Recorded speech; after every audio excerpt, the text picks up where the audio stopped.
सूरज की पहली किरण आकाश में फैली, जैसे नए सवेरे की एक झलक देती हो। वह दिन अद्वितीय था, क्योंकि आरव अपनी सबसे महत्वपूर्ण यात्रा पर निकलने वाला था, औरम की यात्रा। औरम एक प्राचीन नगर था, जिसके बारे में कहा जाता था कि वहां सोने के बेशुमार खजाने छुपे हुए हैं। परंतु औरम का असली रहस्य उसकी चमकती धूप या सोने की चकाचौंध में नहीं था, बल्कि उस ज्ञान और शांति में था जो केवल सही दिल और सही मंशा रखने वालों को मिलता था। आरव ने बचपन से ही औरम की कहानियां सुनी थीं। वह जानता था कि ये यात्रा आसान नहीं होगी। रास्ते में कई कठिनाइयां थीं, विशाल पहाड़, घने जंगल और अज्ञात जीव जंतु। पर उसके मन में एक अदम्य इच्छा थी।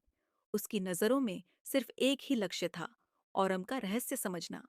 जैसे ही वह अपनी यात्रा पर निकला, रास्ते में उसे एक बूढ़ा साधु मिला। साधु ने उससे कहा, पुत्र, औरम की यात्रा केवल उन्हीं के लिए है जिनका मन निर्मल और मंशा सच्ची हो। क्या तुम अपने मन की परीक्षा देने के लिए तैयार हो? आरव ने निडर होकर सिर हिलाया। साधु मुस्कुराया और उसे आगे का मार्ग दिखाया। रास्ते में आरव ने कई कठिनाइयों का सामना किया। वह कई बार गिरा, कई बार भटका, लेकिन हर बार उसने खुद को संभाला और आगे बढ़ा। आखिरकार महीनों की यात्रा के बाद वह औरम के द्वार पर पहुंचा। लेकिन वहां कुछ और ही प्रतीक्षा कर रही थी। औरम का द्वार सोने का नहीं था, न ही वहां कोई खजाना था।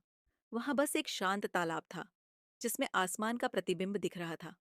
आरव ने पानी में झांका, और वहां जो उसने देखा, वह उसकी आत्मा का सच्चा प्रतिबिंब था।